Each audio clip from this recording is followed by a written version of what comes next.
না, আমাদের কাজের মেয়ে লোক অনেক আছে। বসন্ত উৎসবের খিচুড়ি আয়োজন হচ্ছে, সবজি কাটা হচ্ছে। শুভেচ্ছা অভিনন্দন জানাই।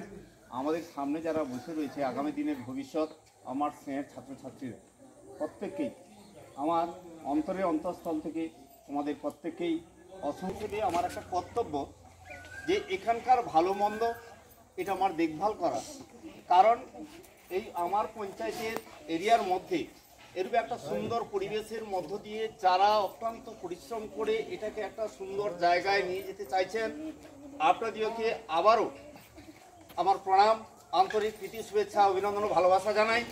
আপনারা এগিয়ে যান, আমরা সঙ্গে আপনার রয়েছি।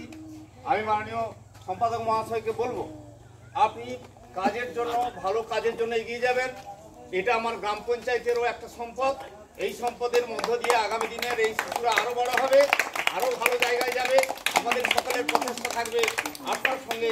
আমি অন্য কিছু দিতে পারি আর না পারি, গ্রাম পঞ্চায়েতের প্রধান রূপে যখনই থাকবো, প্রধান হিসেবে, একজন মানুষ হিসেবে, সমাজের একজন ব্যক্তি হিসেবে আপনার পাশে সবসময় রয়েছি। এই স্কুলের পাশে সবসময় রয়েছি। সকলের সঙ্গে একত্রিত হয়ে এই বিদ্যালয় যাতে আগামী দিনে আরও ভালো জায়গায় যায় তার জন্য আমরা সকলে আপ্রাণ চেষ্টা করব। এবং মাননীয় সম্পাদক মহাশয়কে বলবো আপনি যে উদ্দেশ্য নিয়েছেন আপনি এগিয়ে যান। আপনি যখনই আমাদের চাইবেন আমরা আপনার সঙ্গে রয়েছি।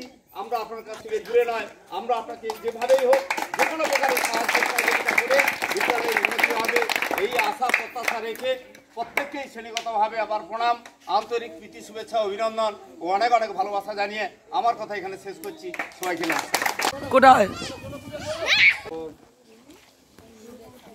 সুলেখা পটলের মহাশয়া সকলের প্রতি আমাদের বিদ্যালয়ের এই কচিকাচাদের তরফ থেকে আন্তরিক শ্রদ্ধা, শুভেচ্ছা ও ভালোবাসা জানাই। আজকের আপনাদের পরিশ্রম এবং আমাদের প্রতি সহানুভূতি এবং ভালোবাসায় আমরা যে পানীয় জলের সমস্যা দূর করতে পারবো আগামী দিনে, এটা খুবই আনন্দের এবং